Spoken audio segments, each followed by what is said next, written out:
What's up? Seeking a thread back. Tom. Still recording from the same spot, but you're seeing this much later.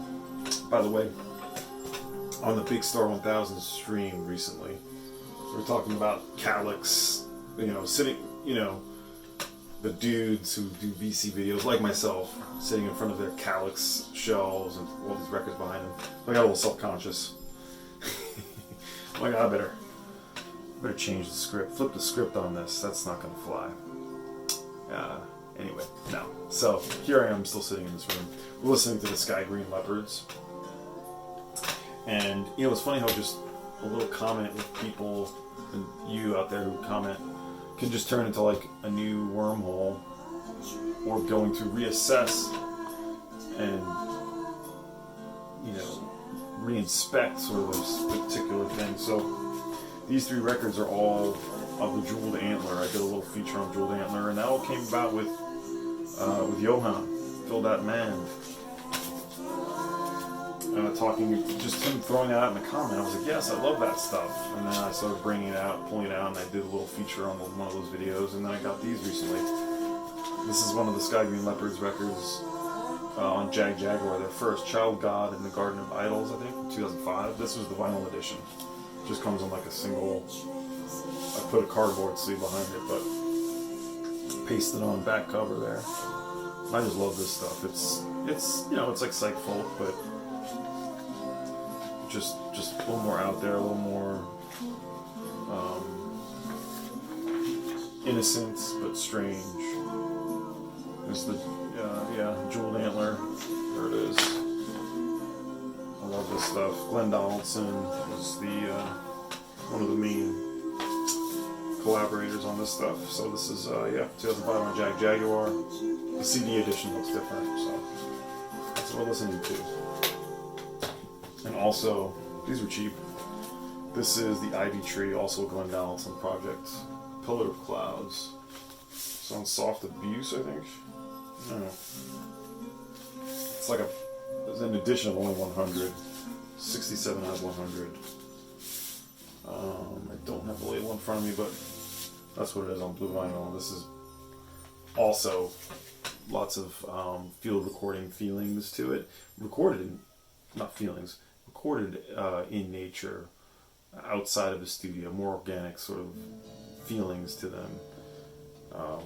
Really sort of fragmented guitars, Eastern influences. That's kind of the running theme on all these records. It's sort of just different musicians collaborating with each other and calling the project something different.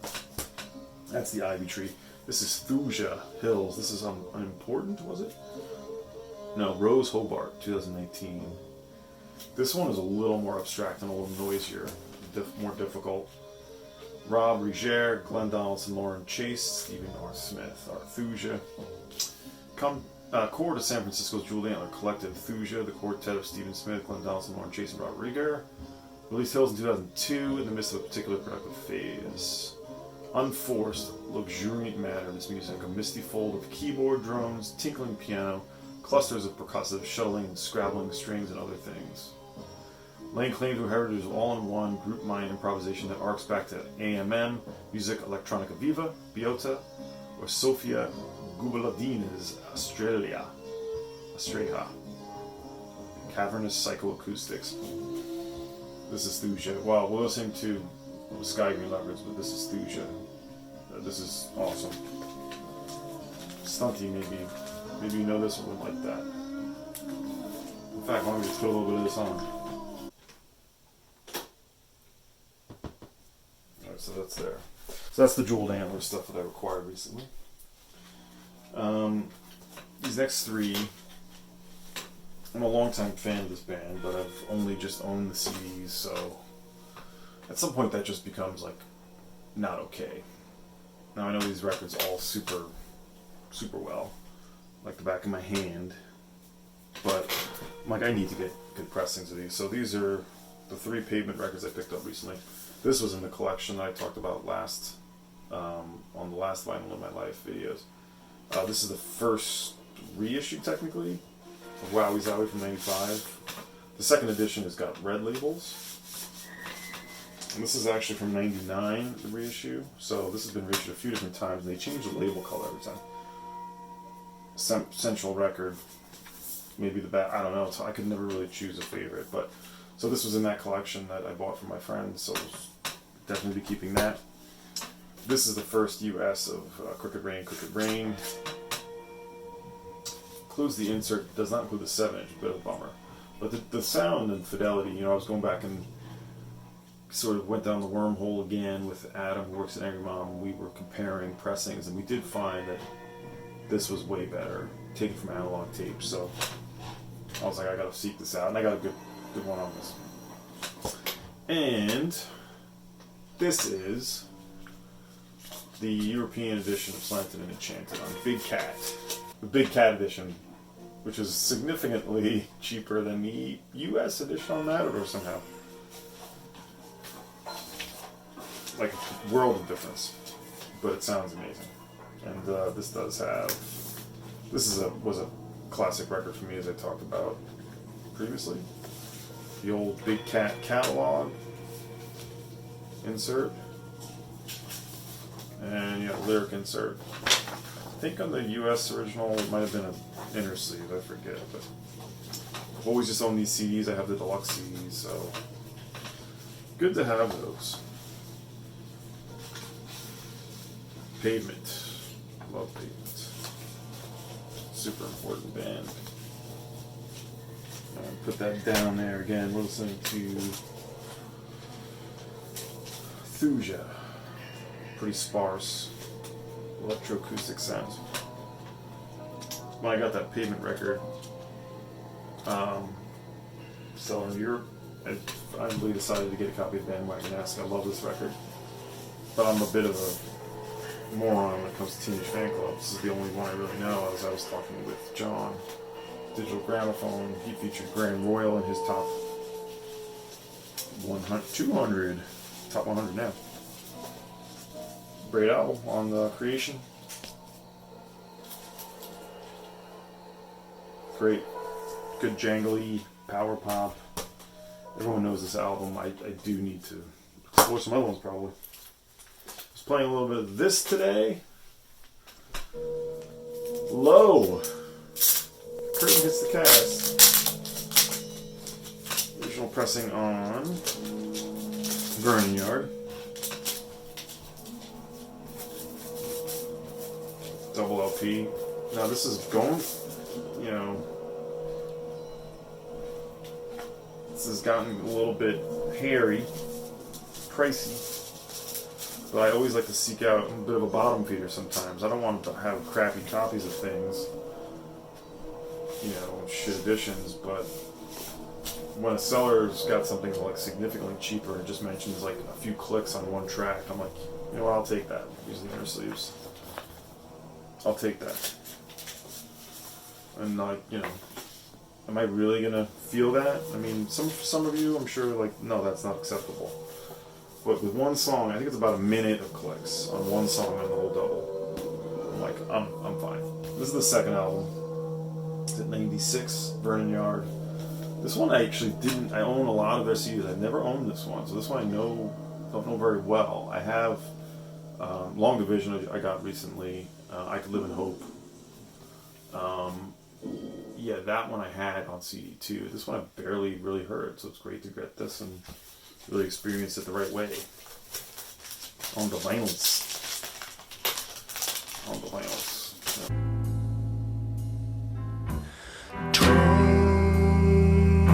Trace back to begin.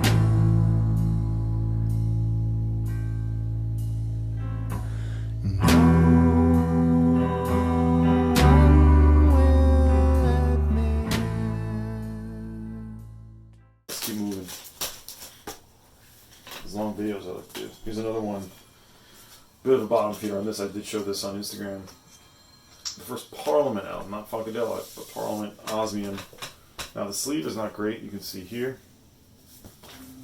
Definitely some foxing, some brown wear there, but it was significantly less expensive, and I emailed the seller on Discogs asking for pictures It does have the insert damage there. You know, they had it up, and I asked for pictures, and I said, "Oh, would you accept this?" And they're like, "Nah, how about this?" And I just dropped it. I was like, "Nah, I'm not gonna get it." And then they emailed me another time, like, "How about for this price?" I'm like, "Nah." And then they emailed me again, like, desperate to sell this. I started to be like, you know, when someone's desperate to sell something, you start to wonder if it's any good. And I'm like, all right, I'll go for that. It's super reasonable, and they shipped it to me free. They did a good job shipping it. This is the original on Invictus. This has gotten real hard to get, and the record is great. VG Plus on the record, so it sounds super solid. And yeah, this is George Clinton trying to spread out his sound, really get a different contract probably. Maybe he wanted to get out of the Westbound deal and started making different music with the same band on Invictus, and Parliament would go from there. I think it's the only one on Invictus for Parliament. But that's from 1970, so it's like before Maggot Brain, Free Your Mind, Your Ass Will Follow. I think it's recorded and released in concert, or right at the same time as the first Funkadelic on Westbound, which I don't have. That's the only one I don't have original of those early ones. I have original pressings on the early stuff now, but I love having Osmium. I'm a little old country boy, just a youngin' in my teens. I don't gamble, drink, or swear, and she did this to me. Mama said, son, you're gonna fall for that common Cajun queen. She's gonna take you for your all, and that's what you done to me.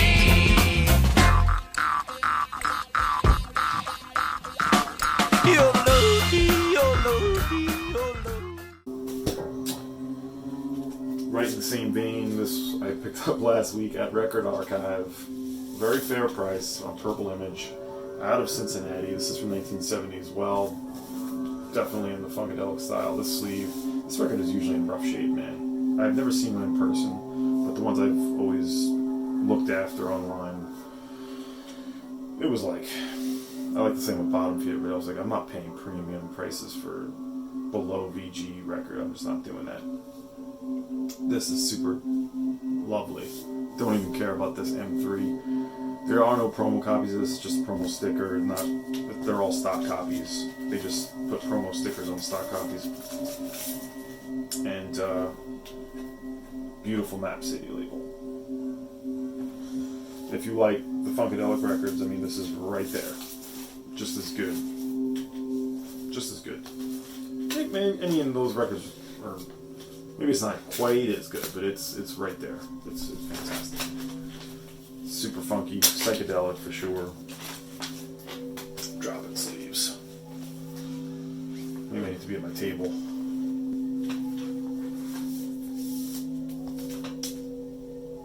Wonderful. Record Archive. This is like a present, essentially. I was there with my wife, Angela.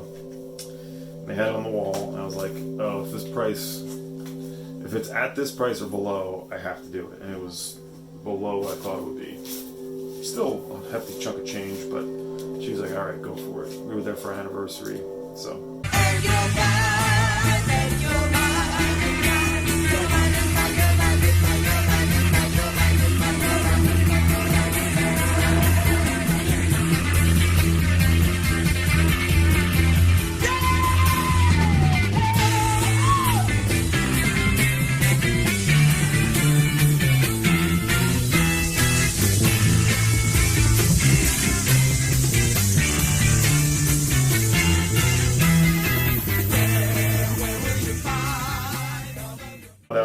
Later that night, we had a great night out, going out to eat in Rochester.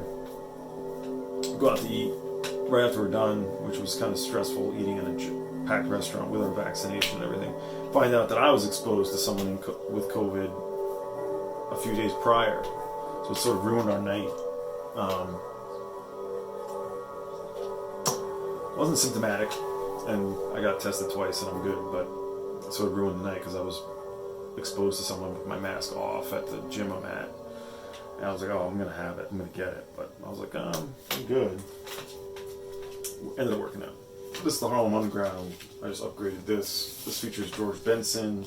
This is a super heavy duty, almost disco boogie but funk record. Smoking Chiba Chiba is the song on here. This is a Paul Winley label. I have a reissue of this actually that I got. I don't even remember. So just upgraded this one. Willis Jackson with George Benson. Pretty early record for him. And Winley, yeah, is the vocalist. Features Willis Jackson on sax, George Benson on guitar. As I said, Baby Dave Cortez, or Dave the Baby Cortez on organ. That's a name. Remember that name. And this is just it gets pretty trippy actually. A lot of great effects on this, and funky and drawn out. Smoking Chiba Chiba is a long track. Fed Up, the vocal. They do a version of Ain't No Sunshine. This is, I don't know, I recommend this one. I haven't seen anyone show it, but I don't think it's totally obscure. Great one to look out for. I'll have a reissue of this to sell too. A lot of these I'll have reissues to sell.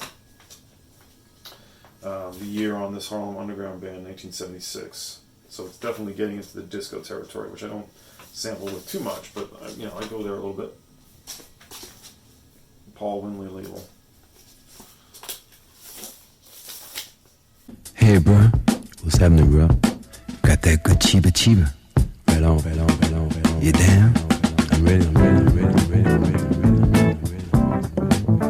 Good chiba chiba. Chiba. Dynamite. You dig that chiba chiba, bro? Yeah. I'm sort of buried the lead on this one a little bit, but the Stooges, Funhouse. So again, Bottom Feeder keeps coming up. I've had a reissue of this for the longest time, and I found a pretty reasonable copy. And the sleeve, I was just hoping that the record would be better than what it is. The sleeve was pretty damn good. So, happy there. The record is beat, but the grading was good at a VG. It plays the way it should, so. It was one of these things that just been sitting on my want list for forever, and I saw the price. I'm like, that's really fair. I gotta just have this. I mean, that's the only original I don't have. I'm probably still gonna look for a better record, but it plays with noise, but pretty reasonable. Nothing too bad. I mean, it's obviously a pretty huge record, so it can overpower the noise. It's not that bad. It doesn't take away from the music, which is sort of enough for me. And that's where will start to. I can live with copies that aren't perfect, but if it starts to pull me away from, if I start to hear the noise too much, I'm out. But that Funhouse is gonna work for me for right now until I can upgrade the record. The sleeve is looking good, and I have a reissue with that still to sell now too. First one is not new, but I pulled it out when I was looking up the Stooges record. I wanted to just reappraise this record and see how much did I like it as much as I did. This got reissued last year in one of the record store days. This is Parish Hall, also from 1970. This has been shown the VCO a bunch, but I kind of want to just get some feedback on, do people really love this as much as they talk about? This is original on Fantasy, white label promo. This one, it's got a couple of absolutely wonderful hard rock songs that are not just blues riffing to the out the fucking yin yang. The first track in particular, My Eyes Are Getting Heavy, is really excellent, but then some of it just sort of feels a little bit basic and a little bit sort of by the numbers. The guitarist is Gary Wagner. He's the guy. And I dig this. I'm going to keep it around. I'm just kind of wanted to see what people think about Parish Hall. I got a good deal on this one at some point. I don't remember. It's been a few years now. A little bit of issue on the sleeve there, but it's ultimately nice shape. And the record is nice. So. Parish Hall, self-titled, one and only record by Parish Hall. Talk about it. Nothing I can do or say. So I might as well play. Oh, I might as well play.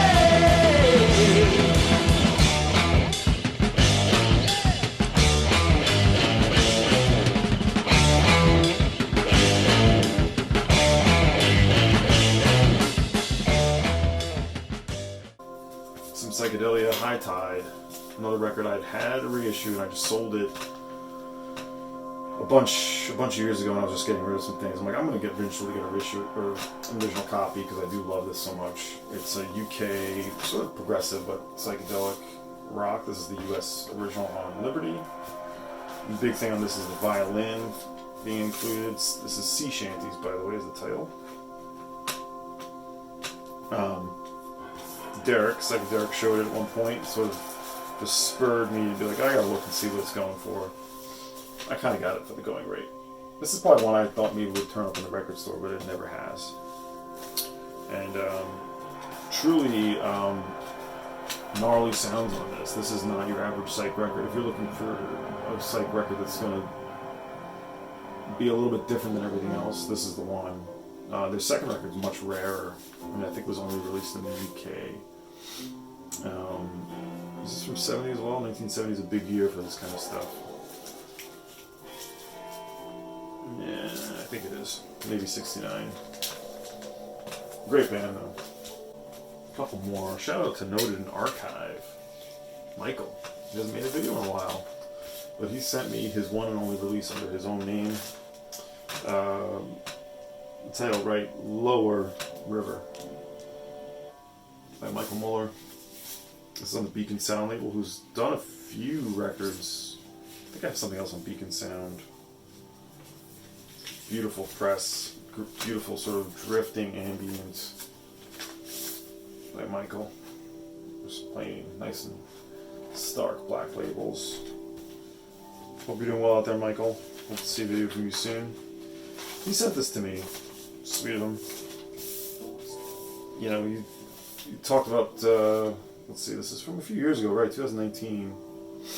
It is mainly Michael, composed, performed, and produced. Also, double bass by Sam Pankey, cello by Elon Green, bass clarinet, Jonathan Seeloff, and vocals. Some vocals are on this Heather Woods project. Beacon Sound, Michael Muller, Lower River.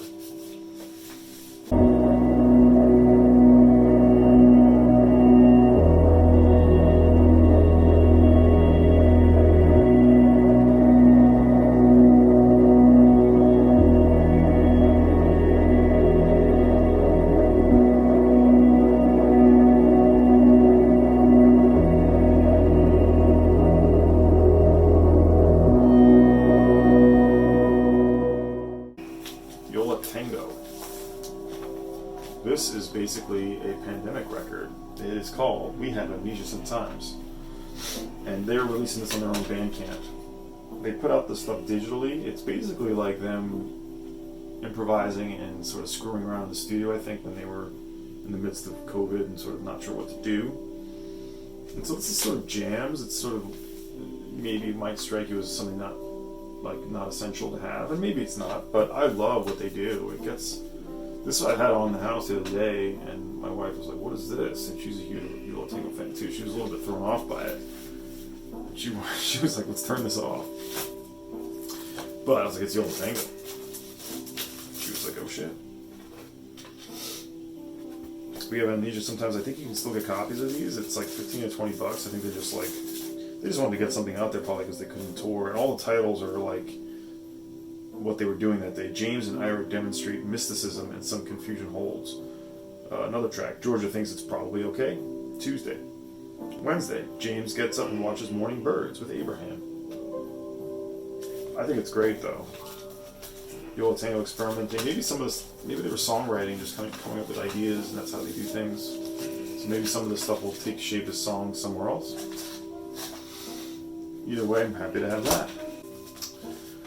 Stars with a Lid, The Tired Sounds of Stars with a Lid from 2001. This is a recent repress on Cranky. I'm not going to take it. It's a triple LP, but I'll just do that. It's very sort of, well, I'll show the sleeves real quick. The sleeves are great. A seminal ambient, minimal, sort of droning record by a great band out of Texas. The one record I've only really known, and I used to hear it on WNYU in New York, driving my old job, but they would play stuff like this, like 4 or 5 o'clock in the afternoon. And I remember just being fixated with the sound.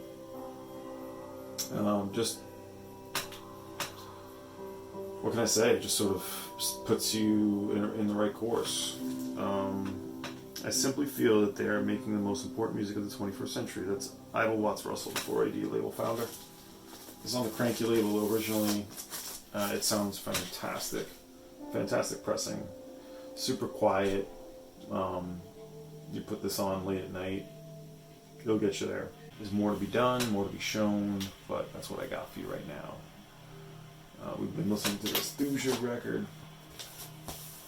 Hope you dug that. A Jewel Antler reissue from 2002 on the Rose Hobart label, reissued in 2019. That's all I got. Take care, everyone. Be well out there, and I'll see you soon.